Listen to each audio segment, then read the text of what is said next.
Part 2, Business Development, Essential Elements and Winning Strategies. So it's important, as we've been saying, about the business process and business elements of a nonprofit business. And I like Morris Chang's quotation, without strategy, execution is aimless. And without execution, strategy is useless. And so you'll hear everything that I believe is that there's a solution for almost every problem, and you just need to do some strategic planning, map out a process, and adhere to it to resolve issues or to implement and do new and creative things.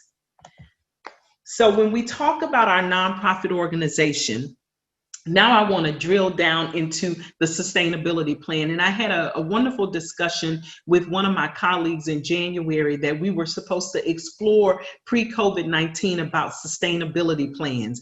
She told me that in her world, they had started to eliminate sustainability plans and they called them something else. And we never got to fully drill down into what that is. But the sustainability plan, as I know it to be and as I teach it to be, is a plan that enables you to look at the funding needs of your organization, develop funding solutions to meet that need, and then to create a way for that funding to be sustained, something that you can count on, and that funding to be structured in a way that you not only create the big endowment for yourself, but that you are able to survive economic downturns. We saw this during the housing bubble drop in 2008, and we've seen it now in COVID-19, that when our country / the world is in crisis, people don't give in the same way. It doesn't mean that people are not giving, it's just they're not giving in the same way. So you may have a donor who's able to make a gift to you every year of $5,000. But when something like COVID-19 happens and all of a sudden they find themselves needing to give more technology in home and maybe to help out a niece or a nephew, a cousin, or an adult child through this economic downturn, they may not be able to give you money. So those depressions in giving that can happen without notice, you need to plan for. And so in the sustainability planning of survival and in long-term endowment establishment, these 4 areas of funding need to be in everyone's funding plan. One is the grant funding that we're going to talk about today, but the areas that a lot of people don't realize the power and impact of is in memberships, fundraising events, campaigns, and sponsorships. What's important about that is you could have a membership organization that just gives individuals a button they can put on their lapel to say that they're a part of your organization for a $50 annual contribution. And so when you say, oh, well, it's a $50 annual contribution, and you say, well, I have 1,000 people who are giving me $50 every year, that's a $50,000 budget that you can count on. Well, you may not have 100 donors that are supporting you, 1,000, you may only have 100, but it's still $5,000 worth of money that supports your organization.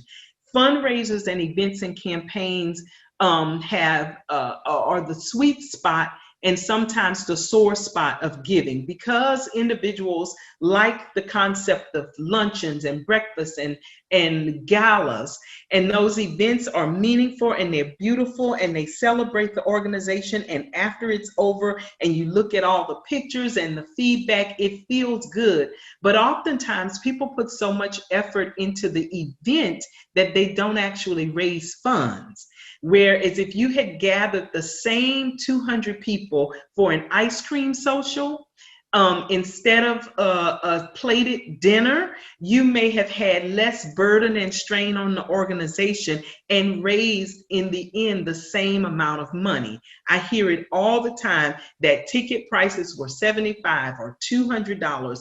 And after all of the things that were given at the amazing event, the takeaway was only $15 a person. And so I caution organizations all the time in being smart about how they have fundraisers and how they boost campaigns, especially in this virtual world. It has championed something that I've been a champion of for some years, is that when you're going to do a campaign, a fundraising campaign in a year, you need to make sure that you're doing that fundraising campaign in a way that there is a launch to the campaign, there's a buildup of excitement to say, here, we're starting the campaign, and that there's interaction and constant marketing and promotion of that campaign so that people are giving.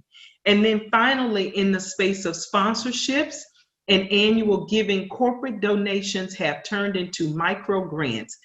You have to give almost as much information to corporate entities as micro grants, but both in the space of corporate sponsorship, like grants, there is often a need to cultivate a relationship with the person. So it may take time. And then once you've cultivated a relationship, you've got to maintain that relationship before somebody else comes along and has a much more attractive offering that either aligns with the company or just makes the decision maker feel good, because people ultimately give to things that touch their heart. And so you've got to be cognizant of these three other areas of funding, and we'll share more about them in the next segment. But then we're here today to talk about grant funding. And in the space of grant funding, grants come from government, private foundations, and corporations. It sounds so simple that I got an application, I'm gonna complete the application, and I'm gonna submit it, and that's all it is. Well, I'm here today to tell you that there's a strategy to grant funding, and you've got to really have a mindset for identifying the perfect grant, making sure that you meet muster, providing that application the depth and detail and knowledge and confidence that a funder can, without meeting you and seeing you, read your application, feel and know what you're trying to accomplish, and feel comfortable that if I give them this money, they will perform. And so in the space of grant funding, we're going to get into it more, but the important takeaway is strategy. The last detail that we've just covered in some of our Q&A that I want to make sure in talking about sustainability for your organization between survival and establishing a legacy, meaning building an organization with a framework that it's going to last after you are gone on to dance with the angels in heaven. And so there's board reengineering that is so critical to having a board that supports, sustains, and helps the organization grow. Strategically restructuring your organization so that it is effective. What you started doing 5 or 10 years ago may no longer work for you. And so you need to always look at ways to improve, streamline, make more effective the work that you do, the resources, monies, and budget that you have, and your people. In the beginning, 10 people may be able to do an enormous amount of work. But after 3 years, 5 years, that becomes burdensome. So you've got to constantly be restructuring. And then social entrepreneurship, where you are actually putting products on the shelf or delivering services that are being paid for. So you are no different than any other for-profit business, and the only requirement is that instead of that profits from those services and products going into people's pockets, they go into the organization to build capacity so that you can make a bigger and or better impact on the population and community you serve.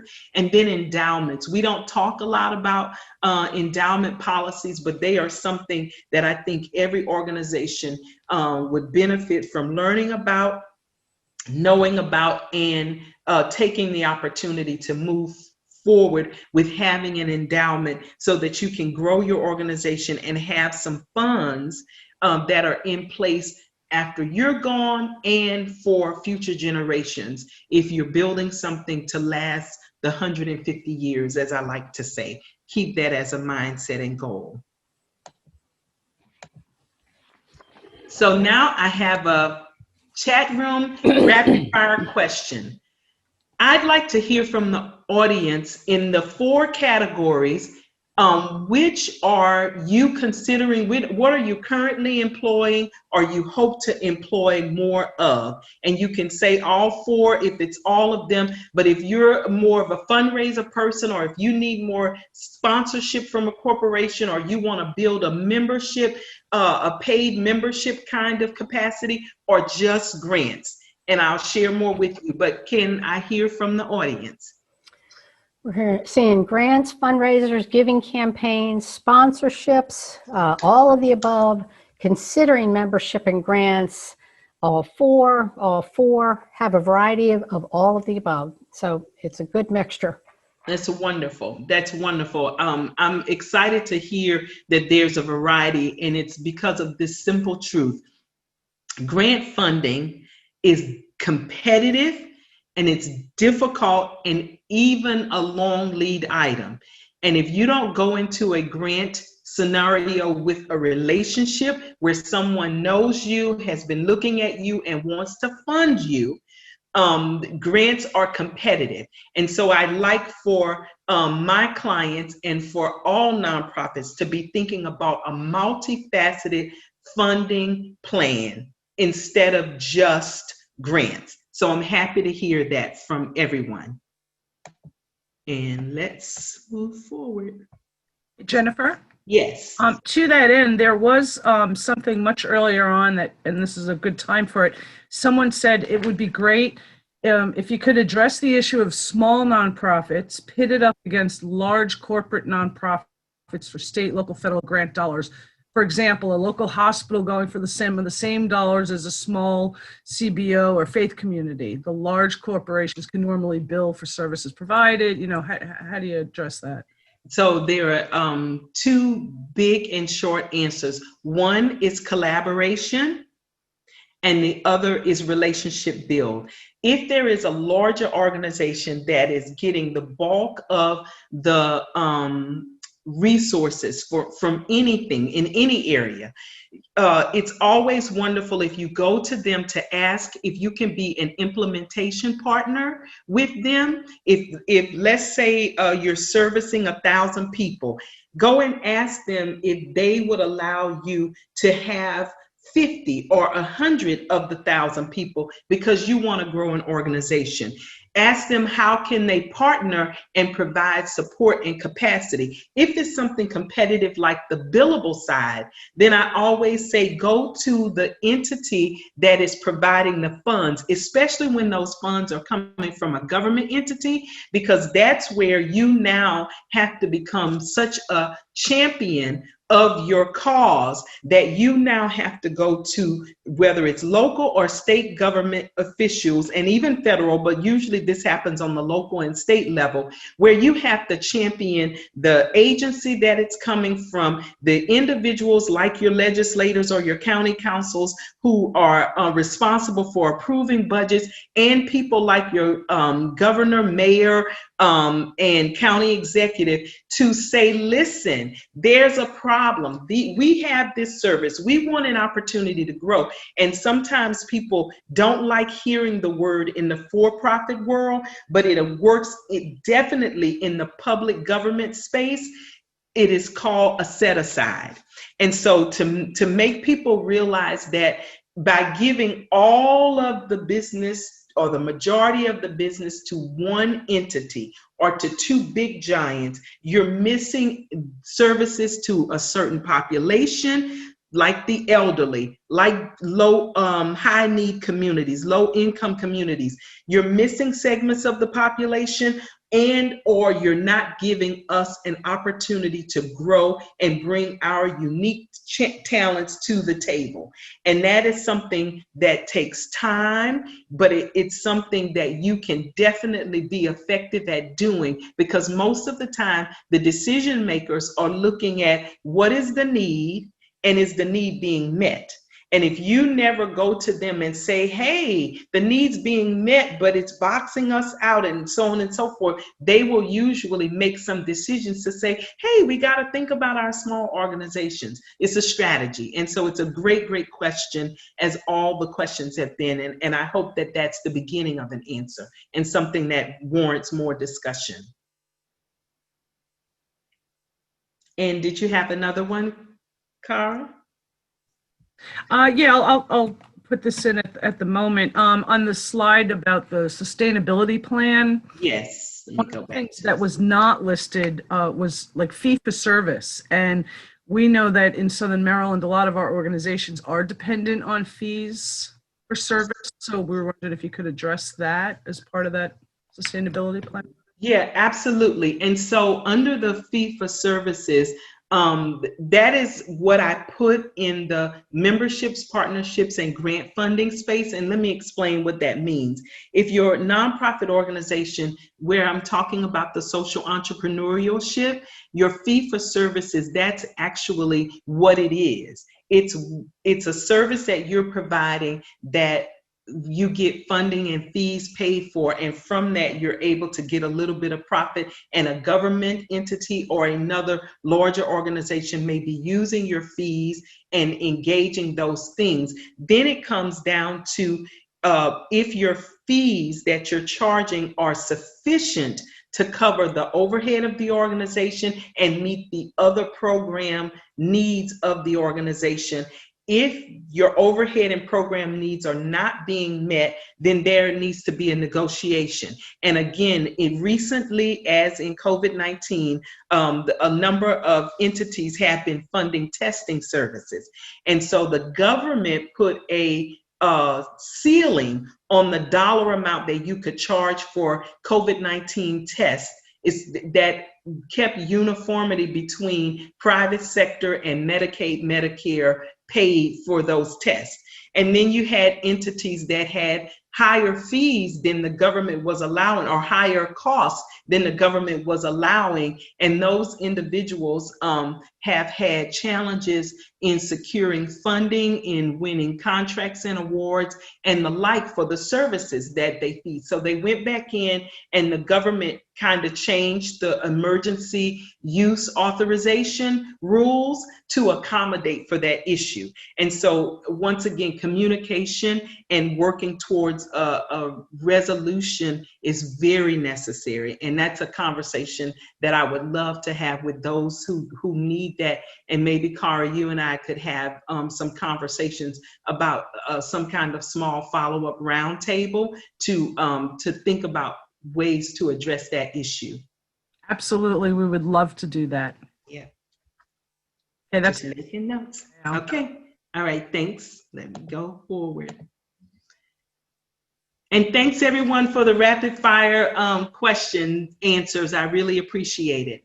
So when we're thinking about strategic execution and funding, there are things that in each of the categories: grants, sponsorships and partnerships, fundraising, events and campaigns, and members, friends, and sponsors, that needs to be a part of your planning, and then that needs to have a funding and sustainability elements. So I'm just going through them to just kind of show you that when you're pursuing grants benefit, and these are nuggets and pearls of wisdom, when you have partnerships, when you provide mentorship, and when you have collaboration with other entities.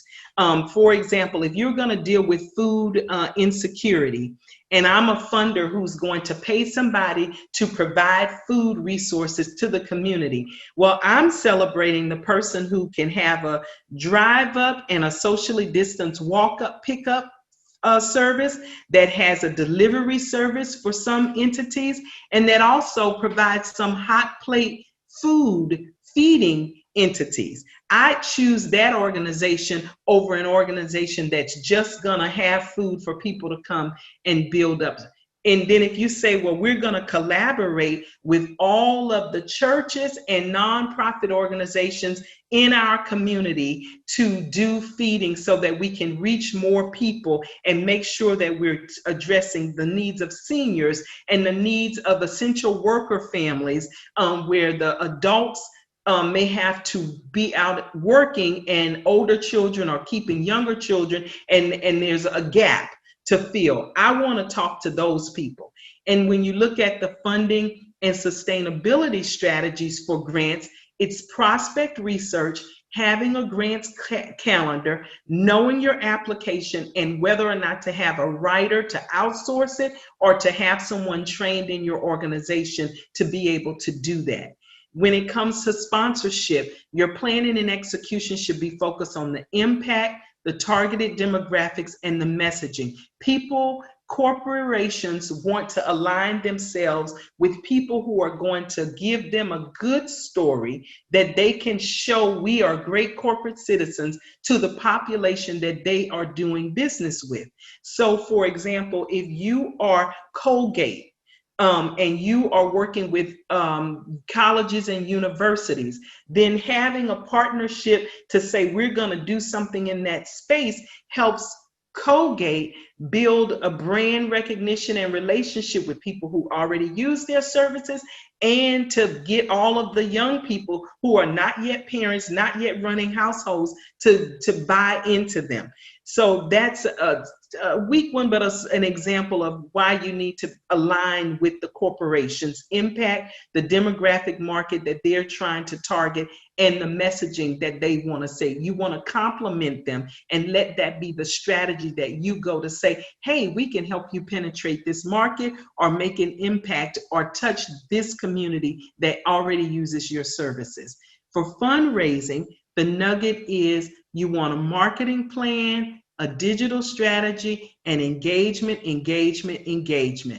Every time you have an event, it's going to be closer to the end that people start to buy the tickets and register and participate. So you want to constantly remind people and let them have ways to engage you and share that they're participating with you, making sure that you've planned well, marketed well, and that you've had partnerships. For example, if you are doing something to talk about STEM with young people, let's say you choose girls, then you want to have the Girl Scouts coming. You want to have other organizations that work with some aspect of girls coming to your event. And you also want to make sure you're touching teachers and other individuals that you know interface with and work with girls. So the principals of schools are great partners to have so that your event is attended, well participated, and you can be successful. And then finally, when you're talking about members, friends, and sponsors, these are people who are making in-kind gifts and contributions, and what they just want to do is serve and be a part. And so creating volunteer opportunities, creating opportunities for them to become ambassadors, for them to be awarded and recognized for their years of service, all makes a difference. And so we were talking earlier about resources and tools that we can use for the work that we do. So in keeping with the theme, your nonprofit business is a business, and having a business approach, these entities that I've listed here all provide wonderful resources from board development and assessment. Someone asked questions about that. From your nonprofit business development, including business planning, fundraising, and business management and strategy. Your organization, as I shared at the top of this training, the Nonprofit Institute of the Colleges of Southern Maryland has a wonderful platform. I think they check the boxes and cover all the bases as I can see it. I even love the COVID-19 resources and information page. Exceptional. All of these other entities are like-minded and provide for you tools and resources. Many of them are free and some of them have low dollar amounts, but all of them are valuable in terms of you being able to build capacity.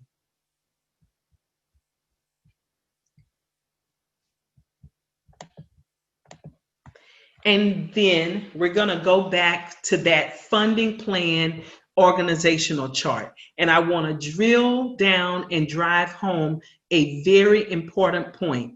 If you see to the right, you see I have a list of elements that needs to be in your business plan. So for all of the individuals who are saying, oh my gosh, excuse me, oh my gosh, I don't have time to write a business plan. Knowing the pain points of my client base, I created something called a strategic business plan document. And what it does is it allows you to just walk through each of the elements of your business plan and check the boxes to say, oh, I have a mission, I have a vision, this is what my org chart looks like. Pulling that information together, it serves to both organize and prepare you with some readiness things for grants, but more importantly, it shows you what kinds of things in your nonprofit business you need to be considering, gathering, and paying attention to. And so this strategic business plan helps you in your planning and readiness for the funding.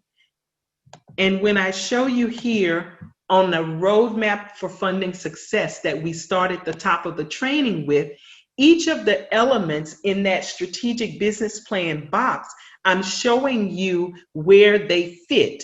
That when you start on the roadmap to funding success, if you're already funded and you want to increase funding, it's the same process. Determine your funding needs. And so what that shares for you is in your sustainability plan, you've got to assess, what do I need? Perhaps you were having kids come to a specific place to provide them services, enrichment, training, and tutoring. And now we're virtual. Maybe some of your kids need laptops. So you've got to constantly assess the need. Then when you talk about research and data, some of that happens in funding needs. We all saw during the years of the Obama administration, the First Lady made a champion of her, the entire obesity issue. And everything came around health and fitness and being active. And so funding shifted in that direction. Similarly, not just driven by things, I'm using her because of the philanthropic work that was done during that time. Constantly and continuously, we didn't hear about STEM funding as much as we have in the last 10 years. And so when you look at all of the trends, now that we have COVID-19, there's funding needs around food insecurity, and dollars are being shifted in that direction. All of that is your research and data that you figure out. And then you'll see that I have the partnership box, touching everything from identifying sponsors to building relationships to building collaborative partnerships, all to help you. You see, when I have the fiscal administration box, it's covering all of that management of who, what, when, where, how, and why am I going to bring together to help me grow this organization. And then finally, you see the big box that talks about your marketing plan, your digital strategy, social media, and the like. And so in each of these areas, it is important and imperative that we make sure that we are looking at the needs of our business as it is. And Cara, this is a great time for questions and answers. And I'm going to just grab my plug here so that I can make sure that my laptop is continuing to be charged. Please pardon me. Well, at the moment, there's no questions in the Q&A. Okay, so we can keep going. And pardon me, thank you everyone. It's perfect time to grab my charger.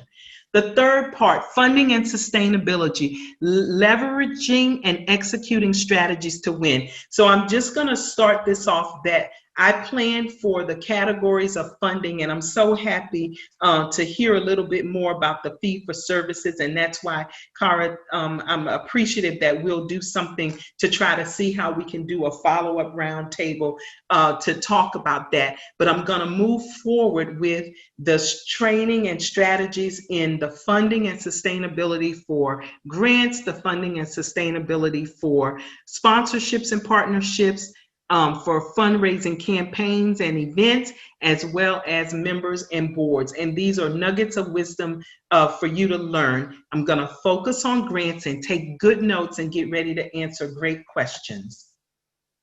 So I wanted to provide you a list of tools and resources and share with you a couple of changes that have happened in these tools and resources. There's an entity called the Foundation Center Libraries. These are established libraries in major cities, New York, San Francisco, Washington, Atlanta, around the country, in addition to having terminals and sections in public libraries where you can go and log on and use their services for free of charge. And then they also have a number of charge trainings. Again, I'm going to go back to the Nonprofit Institute of Southern Maryland having terrific resources. Maryland Nonprofit, and Jennifer's here with us today, terrific list of resources in the Governor's Grants Office. And Maryland Nonprofits itself has a plethora of information, in addition to the Council of Nonprofits that has a number of tools and resources. Each of these entities provides you resources for your board, for your staff, for your program development, for reporting, for managing grants, for every single thing that you need for helping you pursue and research and identify grants. So I love keeping this slide because there's just such a wealth of information and knowledge that you can have here.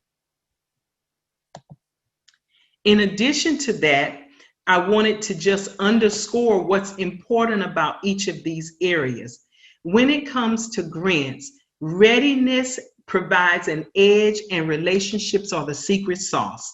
The lead time can be long and the beginnings are small. You may not be ready for a $500,000 or $3 million grant, but a $25,000 grant that is well executed when you receive the notice to award or the notice of funding and you get that grant. If you do it well, it positions you, gives you data, outcomes, and performance to be able to apply for the next bigger level of grant. And over time, 5 years, you could be ready for that $500,000 grant, but it's important for you to know that.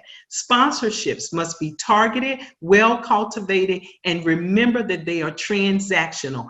Companies want to benefit from giving and they want to be able to share your story because for their shareholders as well as for their end users. So for all of their stakeholders, they want to be able to say, what are we doing to make a difference and give back for all of the profits that we make?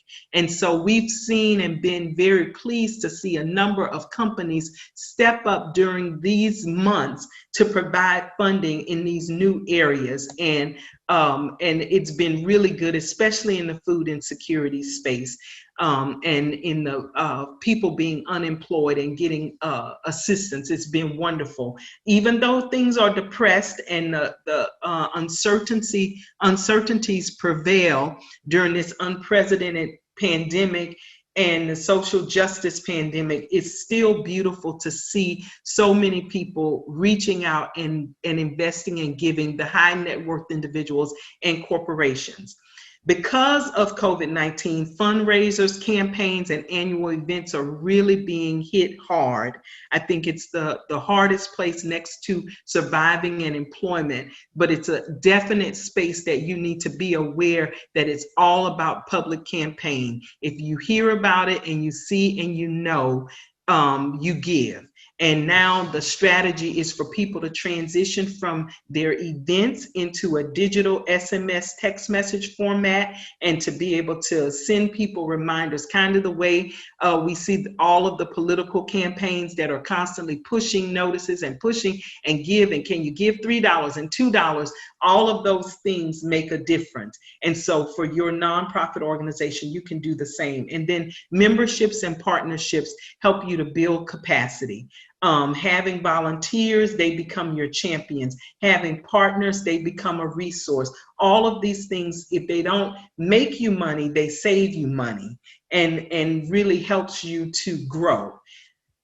So when we're thinking about our funding and sustainability, these are kind of pearls of wisdom. So when we're looking just at grants, I'm moving my chat box around, so pardon me, everyone. Research, this is Jenniferism 2 for today. Research and relationships are nonprofit power.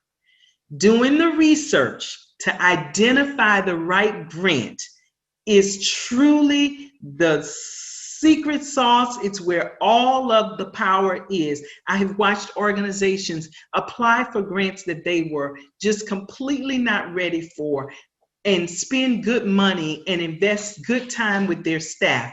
And then relationships. People give money to who they know. And so there are times that it's a good thing to apply for a grant blindly so that you can get the turned down. And every now and then, maybe every other 1 or 2 or 3 years, you'll win one of those blind bids. But when you apply for a grant and you're not the awardee, it opens the door. When they communicate and let you know that you were not awarded, it opens the door for you to be able to move forward with establishing a relationship with that funder. You start with, what could I have done better? What kind of opportunities to learn? Who was awarded, and can I communicate with them? All of those questions allow you to build capacity and position yourself for funding. Oh, pardon me.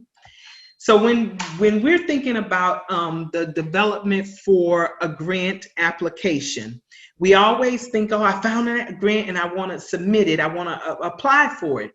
But before you get to submission, if you look through this list that I have, from the funding strategy, funding assessment, what do you need and what do you want, the prospect research to identify a grant, the content development, really reviewing the grant, preparing the grant proposal and application, and submitting it, and getting to an award. Proposal is all the way down here, because the most important thing to winning a grant is identifying a grant that is winnable, and identifying a grant that aligns with your core capability and your programs, and most of all, being able to meet all of the requirements for that application. Prospect research is the tool that we use to identify great grants. And so even for some of the fee-for-services entities that may be reliant on government and certain organizations, there may be a way for you to build a capacity in the private communication, so that the end user that's being provided the service may have some flexibility in the decision-making process. And by you engaging them and meeting their need, they'll switch to you because you are the person they have an intimate relationship with. In the prospect research space, prospect research is defined as a process in fundraising wherein a researcher identifies and provides relevant information about potential donors to an organization. Those are private donors as well as grant organizations, foundations, government grants, and private grants. So all of the websites that I have here provide tremendous resource. There's something special that happened. The Foundation Center Libraries that I told you about that are in cities has combined forces with Grant Space. And these two entities have created something called Candid Learning, a tremendous amount of free tools and some very affordable access to more of their tools. They have a wonderful tutorial and information about grant opportunities. The same is true for your own nonprofit institute, the Governor's Grants Office. That is what they are signature for, listing and showing and highlighting grant funding opportunities. The Foundation Center Library still exists, but they all have merged in with Candid Learning. The same for Grant Space, as I just said, Grant Smart, GuideStar, and Grant Watch.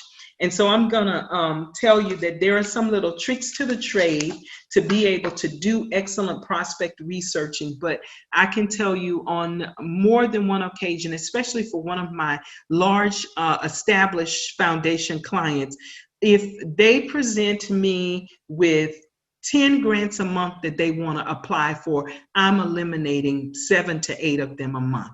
Because the grants that they're pulling down, they're looking, oh, well, this fits, I'm do work in health, or this fits because of the dollar amount and I want to pursue it. But what sense does it make to invest time and resource in submitting a grant application that you're not ready for?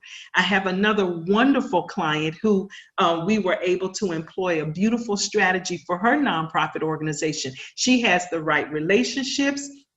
She has an exceptional strategy, and the grant that she was going to apply for is something we call a rolling grant. There's an October deadline, a fall deadline, a winter deadline, and a spring-summer deadline. And I encouraged her not to apply for the fall deadline, but to take advantage of the time to apply for the winter deadline and to engage her key points of contact and all of the relationships that she has. And when she did it, she was like, this is so wonderful, because they encouraged her and even brought her more resources and capacity. And so I'm confident that if she does not win an award in this first round of funding, she is definitely going to position herself to win a round of funding in that entity from that organization, because she has the relationships, the right strategy, approach, and readiness, and now she just needs to execute her plan. So that's very, very important that you do the prospect research and have a strategic approach to the funding that you're going to pursue. So here's another Jenniferism. Google is your friend. I try to tell people that almost everything that you want to do, there's somebody on YouTube and some resource in Google to talk about it. And so can you imagine if you are applying for grant funding from the Department of Education and you are going to target a specific population? The Department of Education makes its data available on its website. There's data from entities all over on the local, state, and federal level, and in the private sector. There are organizations that all they do is research and have data. So when you're submitting that application and you are putting together your statement of need, imagine how a reviewer is going to look if you don't have the basic and then some nuances to the data around your area of need. If you say that you are an expert or that you are committed and you really want to help in a particular area, you want to deliver a service, and you don't know what the statistics look like, the needs look like, the trending changes, all of that information was in Google. And so I try to encourage every single person that I work with to really get to be as much of an expert or knowledgeable about your area of service delivery, and make sure that your team members are knowledgeable, or that you have a designated person that's keeping up with that data and information. In addition to that, if you just do Google and say what's happening in food security, you're gonna get a plethora of different ideas, resources, strategies, solutions, so that it makes your solution, your application, that much more substantive and puts you in a better position to win.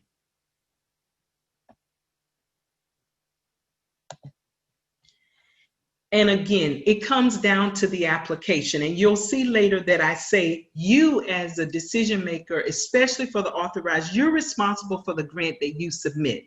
And so the Foundation Center, the Common Grant Application, grants.gov, USA.gov, USA Funding, and as well as Jennifer Jones will provide you some free tools that I use, something called a list of deliverables, and you'll see it in a moment, to be able to list the core information.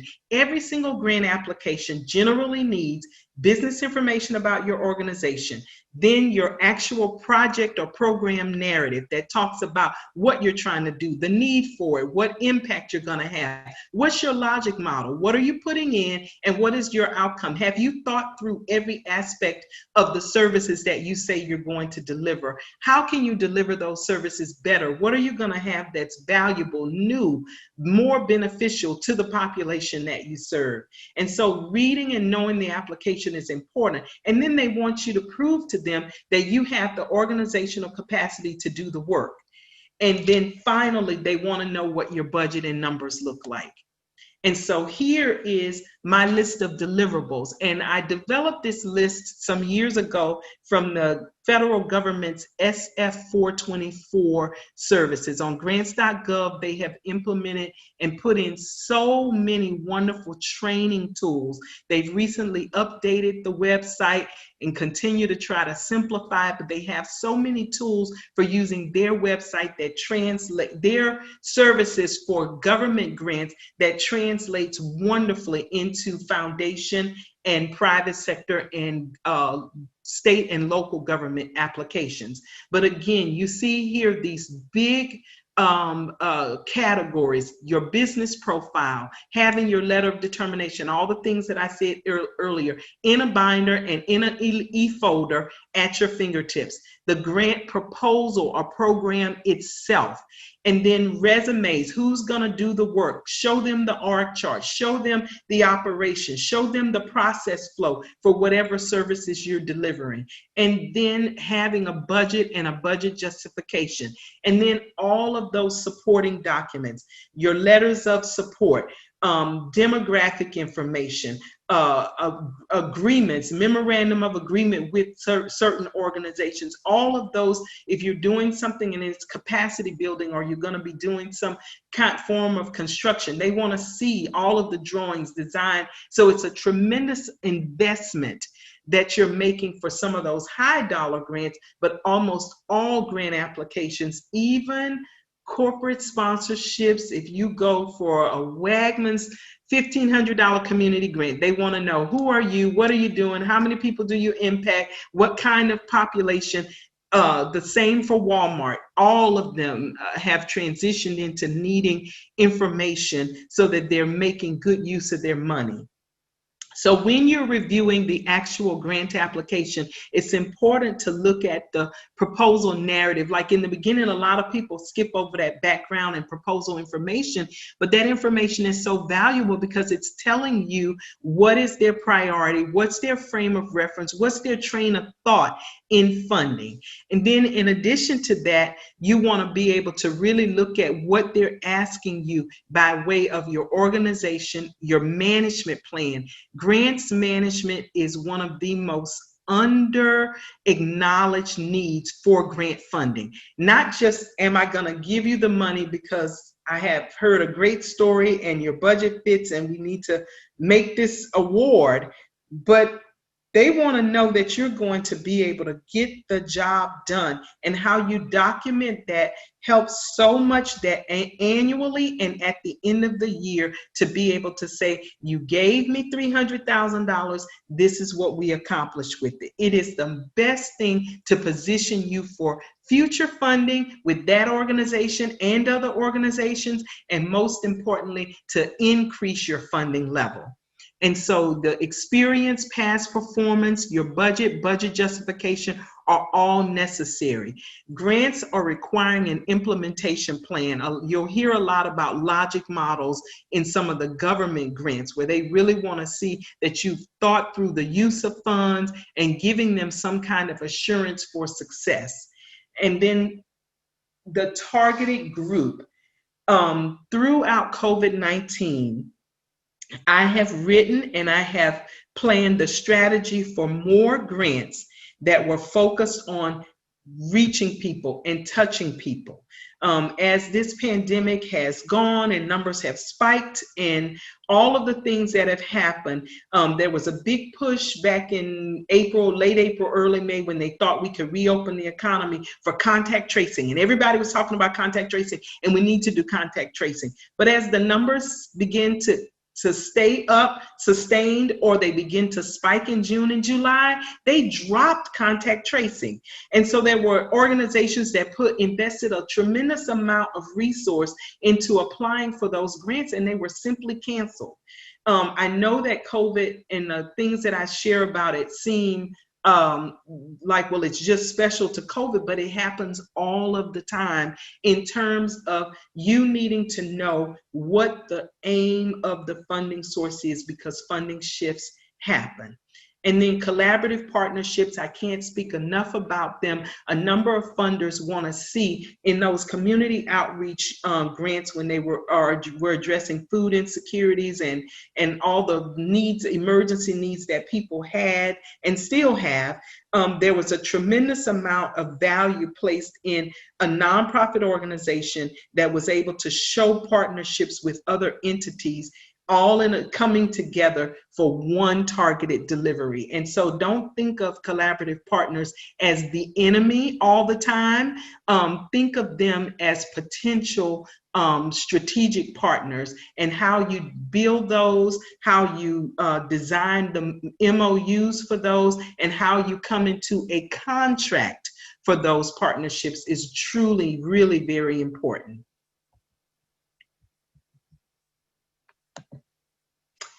So strategies for grant writing success. So in a 2-3 hour training session, I cannot show you and teach you how to write a grant. And after this grant section, we're going to take a comfort break and pause. But what I can do is give you strategies and approaches and tools to grant writing, because every single application that I've written and every client that has pursued, the first thing that I want to have happen is to review the application and design a strategy for winning the application, performing the service, or justifying why you are the choice before one pen touches any paper or before one key is pressed on the computer. It is so important that you review the application, understand it, and put a strategy together. As soon as you frame up the strategy, then it has to be all about the numbers. Right? What is my need? What is my impact? What dollar amount? What do I need? Sometimes an application may be for $475,000 and you truly only need $260,000 because you already invested in the project yourself. You have other funding sources for the project and you need to bridge a gap. Some funders actually like to know that I am not your only resource. They want to know that you have skin in the game and that you really have put in some place. Once you've done that, once you have reviewed the application and thought about a strategy, bring in the other partners in your internal organization, and if you have partners that you're going to bid with, to talk through that strategy and make sure that you prioritize things that you know based on trends, relationships, intelligence, information that you've gathered that will help you win. And then you put together a plan for getting the application done. So many times, and especially when I was younger, I was known for being the person that application that may have been out for 2 or 3 months, you could bring it to me 2 weeks before the application, and I could work all day and all night and get the application submitted. Not only did I shift that for myself, but time is out for every grant writing experience being a crisis, because it does not have to be. You can plan up front the timeline of when you're going to get together to discuss the strategy, who's going to be responsible for each component, and what is the internal deadline for getting a draft application done, for reviewing that application, refining that application so that when it's time to submit electronically, because I think everybody's moved to electronically right now, or hard copy, that you are not rushing at the last minute to get a grant application done. I was just having a conversation with a client 2 days ago who said to me, how do we stop? And I said, most times And remember, your nonprofit business is a business. So just like a for-profit company is competing to get funding, you're competing to get funding. Most time people are pursuing funding before they're ready. In the ideal world, we want to review the application, put together the team of people, and let them know a heads up that our organization is going to apply for this grant. Go through the process of having an ordered grant process where you know what you need for the budget. I was completing a budget and I have all of the numbers that I need for every PPE, for gloves, whether it's a mask, if it's latex, non-latex mask, whether they're the N95 or accordion. I have all the numbers that I need to plug into grant applications in the COVID space. But one number that had varying amounts was for privacy shields. If people are going to come up and get tested, is there a privacy shield between them and someone else? Not just for safety, but for privacy, for them to be able to disclose that I was positive, but I'm not now. All of those kinds of things.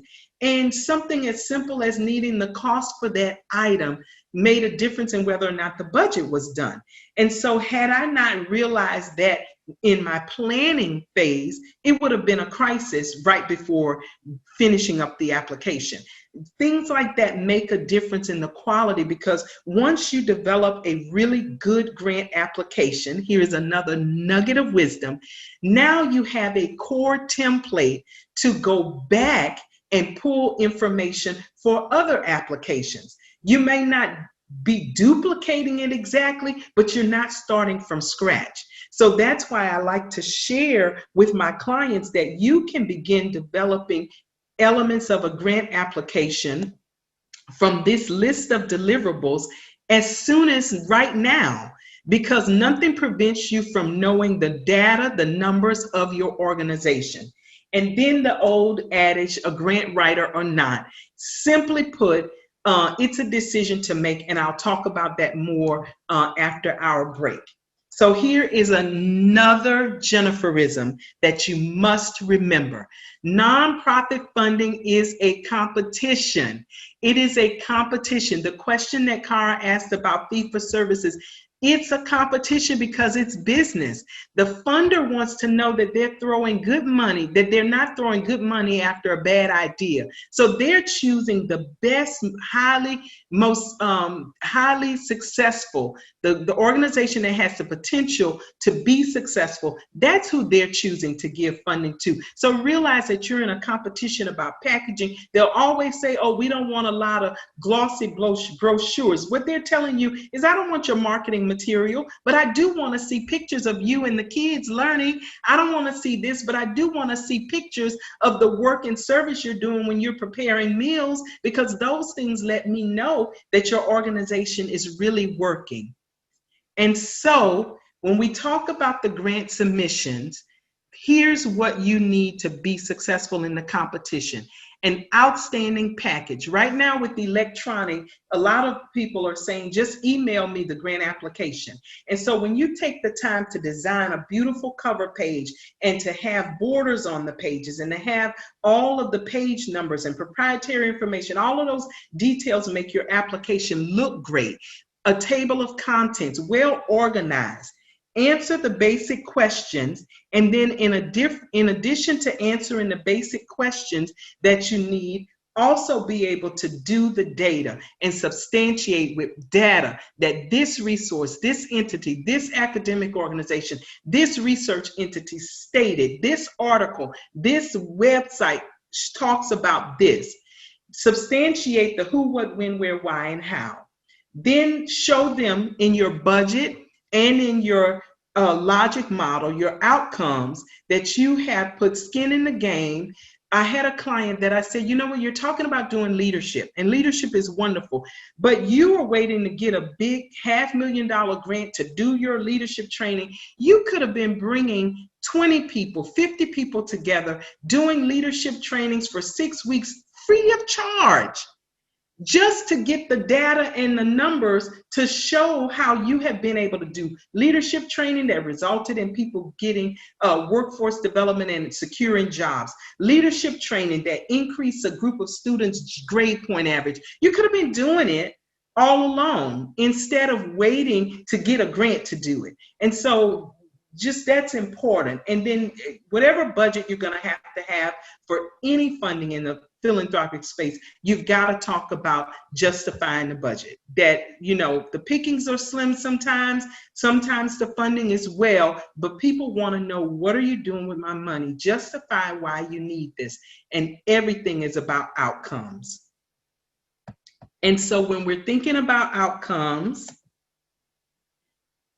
I have this slide for you to use because it gives you access how to calculate and turn your volunteer hours into matching fund dollar numbers, to do an organizational self-assessment, board assessment, so you have some data. And then the National Center for Charitable Statistics provides a wonderful resource of information about the data and everything that you need from charitable statistics. And then the budget. Every single budget, and I put here 2 templates just for you to see the difference between the operational budget that talks about your sources of income and how you use that income, and your actual grant application project budget that asks for the same thing. What are the sources of income? How are you going to use it? But they want to see, what does your budget numbers look like for every phase, every area of the grant. And it's important. So I put links both to NIH for their budget format and nonprofit, because they have wonderful funding tools and instructions for you to learn more about direct costs. That's the people, the resources that you need, and indirect costs for grant funding. And then finally, whether or not to use a grant writer or not. You are responsible for the grant that you sign and submit. So you need to read the application and know what it's asking, just like the person writing it. You need to, if you're going to hire a grant writer, ask for writing samples, client references, and check them out.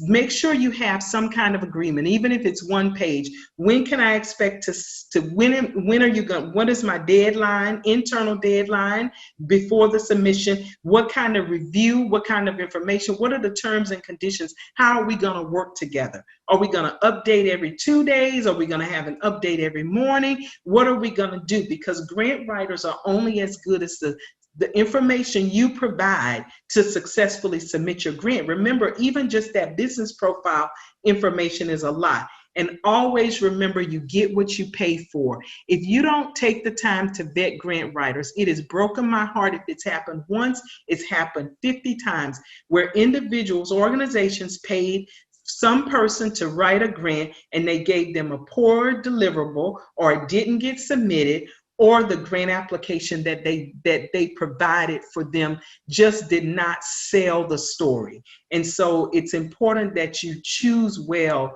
in the grant space. So let's move forward.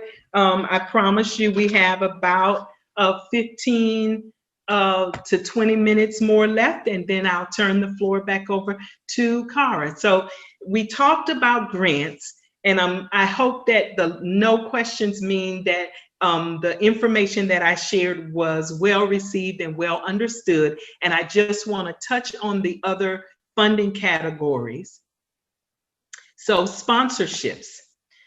I have arranged this in a simple 1 slide because it gives a plethora of information.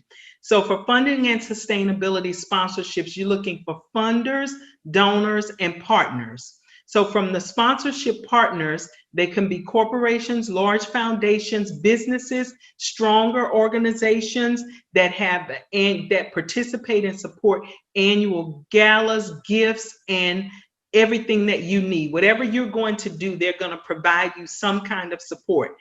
What's important is that you establish relationships. You have a formal meeting where you present your organization, that you offer a polished professional package, identify key persons. This I call the courting, where the relationship is. So you're going to the corporation for the big ask. And you've got to do that in a way that they feel comfortable and good with what you're going to give them. But before you go, you need to be able to be sure that what you're presenting to them in the big ask aligns with the goals and objectives of their company or organization.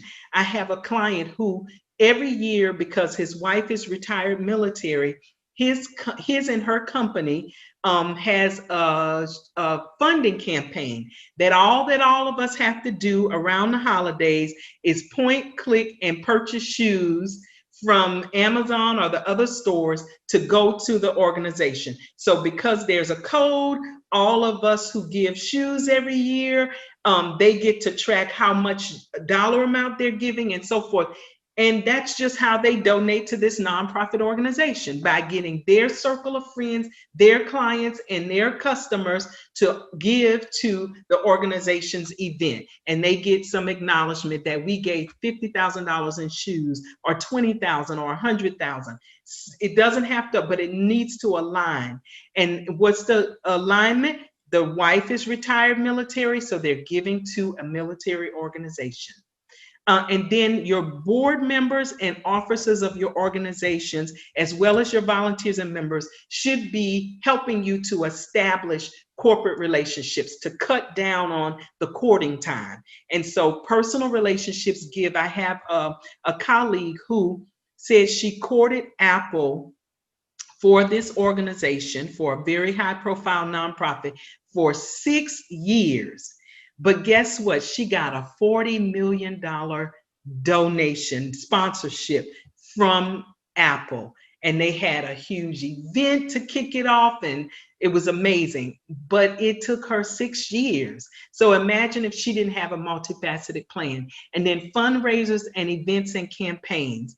Similarly, whether you're doing live now, virtual, digital events and activities, it's about engagement, kind of like today's Zoom. Have some way for people to engage, that when they sign up, ask them to send a picture so you can post it to social media. When they make a contribution, have a way for them to get a great messaging back from you. Have a scrolling digital number count so that their gift can be seen, whether they want to be anonymous or their name. All of those things make a difference. You've got to be intentional and strategic and have a calendar. Giving Day is coming up in a couple of days, a couple of months. Giving Tuesday is coming up in December. And ever since June, every year now, they send out a beautiful how-to step-by-step guide to make sure you promote your organization. Are you having people sign up for Amazon Smile? Are you having people know that Giving Tuesday is coming, so that by Giving Tuesday day, people are just pushing the button on your campaign? And so all of it matters, but it's heavy marketing, public relations, relationships drives all of the giving in this space. Fundraising and campaigns.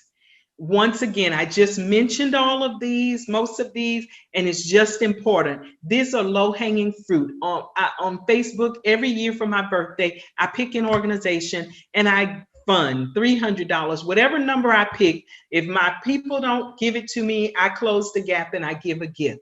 And so it's important to be involved in the digital world. Sometimes it can be intimidating, and we're going to talk about strategies for the fee-for-services entities, but all of these things really, really, really matter and enable you to enhance the effectiveness of your organization. I call all of the digital, this is passive income for your organization. Memberships and partnerships. Here is where you can have volunteers, and even when you have volunteers and you do a thank you event, it gives you visibility and it really makes everybody feel good. And so imagine if you pick 5 volunteers to donate to, and you invite them and their families when we get back to live events or in a socially distanced event. and they get an award. Like now, a number of people are doing, still giving out awards for their galas, but they're doing drive-throughs like the birthday parties. So they have the individual and their family at their home, and they have people drive through, or they have the individual and their family come to the office, and people drive through to honk horns, cheer, give gifts, and celebrate. So even in this COVID-19 reality, there are things you can do.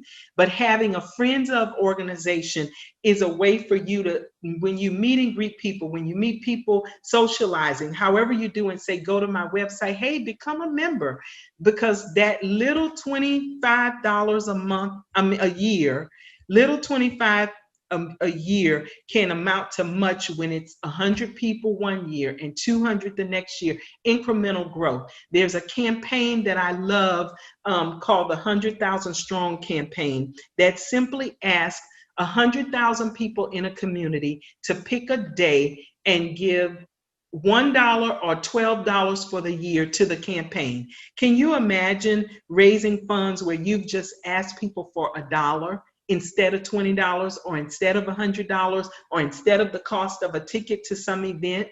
And then finally, engagement. The power of the database is real. Having a donor management system is real and necessary. So I'm going to constantly ask you to consider the database and make sure that you are giving valuable time. If you can't afford a donor management system and you've got to go quasi old school with the Excel spreadsheet list, do it, because building on your donor base and staying engaged with people who cared enough to engage you once may be the very person who can pick up the phone and call a child or a relative or a friend at some corporation that can give you a significant sponsorship.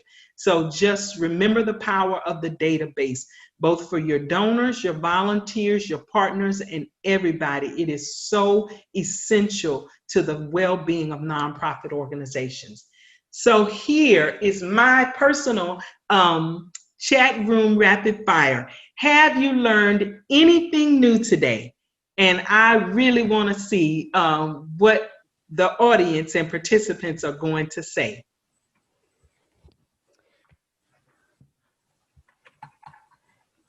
First one is yes, most definitely. Much with an exclamation point. Yes. a lot more than I expected. Yes, yes, yes. That's wonderful. That's Relationship wonderful. is power. Yes, my Jennifer. Love the org charts and the business information, confirmation of what I knew plus more, some good ideas for recruiting board members, different ways to get funding outside of grants, particularly interested in the sustainability plan, exclamation point. That's awesome. That's awesome. And so what I want you to do as a follow-up for us is to say, if you learn something new, that's awesome. Do you still have question marks? While we do the wrap up, I want to make sure that I have addressed any questions or any things. We know we have fee for services, but anything else that you would like to see. So please make sure that you share that. Okay, so part 4, funding focus. So this section I added just to underscore everything that we've been talking about and give you some real take home, takeaway, homework, next step kind of things that you can do to take this information from a training to working knowledge in your organization. So the keys to success is what I call this. So when you're looking at things that you can do to make yourself more successful, the core elements to being successful is donor engagement. When people have given you $1 or $100,000, you've got to stay engaged with your people, especially my fee for services people. I hope that we are able to put something together and apply what I'm going to call like a government contracting marketing strategy to your fee for services for a way to engage and expand and touch that I, in the government contracting space, can have a contracting officer or a program manager that I've applied for a proposal, lost the proposal, but then asked for a debrief. And in asking for the debrief, I asked them, well, do you have something for small businesses? All the things that I already know the answers to my questions, but it's just so that I can build up a rapport enough for them to have a one-on-one meeting with me, tell me who I need to meet with, or send me to the right person, give me some intel. And you know that old adage, the squeaky wheel gets oiled? Sometimes it's true in business. Strong programs, always look for ways to innovate and improve your programs because they are your business tools. Relationships, again, relationships. Organizational impact. You gotta sell your story so much that other people get excited and want to join you. And then most of all, capacity, knowing where you really are today and where you want to go, and don't forsake the small beginnings. Don't forsake the small beginnings. Literally on our break, a client had been blowing my phone up, so I said, let me text and see if it was something urgent. And I said to my client the same thing that I have said forever. You have got to do the small things and be faithful over them and execute them well to get the notice, visibility, and build confidence from donors that you can do more. And so don't forsake the small beginnings. Next is identify new funding sources all the time. Strengthen your existing funding sources and always be on the hunt for new opportunities. I'm really going to do some homework and some strategic planning because we're going to create something for my fee-for-service folks. That is so very important. And next, keys to success. Don't just tell your story, sell your story. Compete and get known by presenting who you are and what you do. Leverage the power of a donor management system to assess, track, and monitor your annual giving. Donor management systems have gotten so sophisticated that they not only allow you to show when somebody donates on your webpage and puts them on a list, so you have the list of donors and you know the sources of their donations and how much they provide, but they allow you to communicate. And so you think about how wonderful you can say, thank you, donor. You helped us feed 5,000 families in this community. Thank you, donors. You helped 6 students go to college. They had a successful year. Here's their GPA, and they are on target for a successful next year because they're humans too, and people do care. And we'll take the money from people who may not care and they just want to get a tax write-off. But most times, people give even that tax write-off money to things they care about. Pursue one or a few major donors to contribute a gift that is significant instead of just like, don't try to go to every company. Pick 4 or 5 to cultivate. Remember my friend's experience, 6 years, but she got that gift from Apple. Now she was working with a great organization that has a great name and a great brand, and that got her in the door, but she stayed in touch. She said there were times when she flew to the state the company was in, she took the person to lunch. When they came to Washington, she always hosted them. It got to like a friendship. And the person carved out and found a way to make a multi-year $40 million award to her nonprofit. Investing, connecting with individual donors in new, existing, and previous. Once again, donor love and loyalty. Digital strategy, always engage. Express gratitude and thanks for anybody who helps your organization. And the reason I'm giving acknowledgement to Bloomerang is because they have a whole website committed to teaching these, and these are the takeaways that I have been using for years.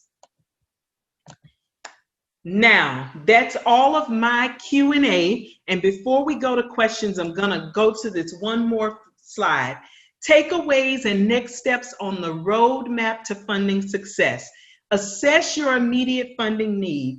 Have a plan for growth and expansion. Identify opportunities by honing your prospect research skills.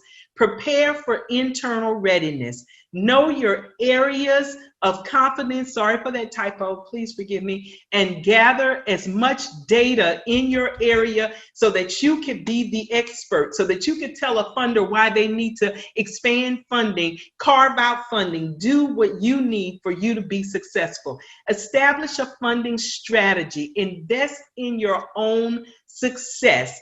And then I put a list of just a general list of services that Kaiser International provides. That's nonprofit capacity building and self-assessment, prospect research, program development, events management, because I believe that events are the way that you tell and sell your story and find those I like to call them those faith destiny points, where someone is going to connect with you because they heard about you or saw something in social media. You wouldn't believe how much things are the result of intentional chance. Funding strategies, grant writing, and grants management and closeout. And so these are the services that my team and I provide. And I think that that's just about it. So I'm going to go back. Are there any additional questions and answers? No, there are not. That is so wonderful. So I want to personally thank everyone, everyone who took time out of their schedule to participate in today's training. Thank you, Cara and Robin, and in addition, Perry and Rodney, for everything that you've done in these months for us to prepare for today. Thank you, Jennifer Colson, for joining us today and always being a champion and a friend. And I just look forward to more engagement with the Nonprofit Institute and the College of Southern Maryland. And I think that I want to have one more rapid fire before I give up my last minute. And it is, what is your number one priority or next step that you're going to take away from today's presentation? While they're putting that in the chat room, there are many thank yous, and we even have a thank you that was a virtual seminar because that was coming from New York.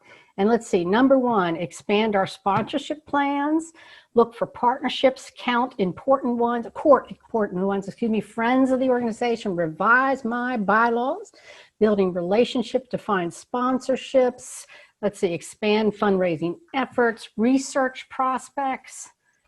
It's hitting on all the points you've shared with us today, Jennifer. Cultivating a relationship with the donor, take the business plan more seriously and make sure the staff and board stick to it. Well, these people are committed now. Restructure. And again, thank yous from everyone to you, Jennifer, and the rest of the team. It's awesome. So it is 12:45, and I thank every single person for having the honor and privilege of sharing knowledge that I've gleaned over the last 30 years with you today. And I'm so appreciative for the feedback to know that it is of value to you.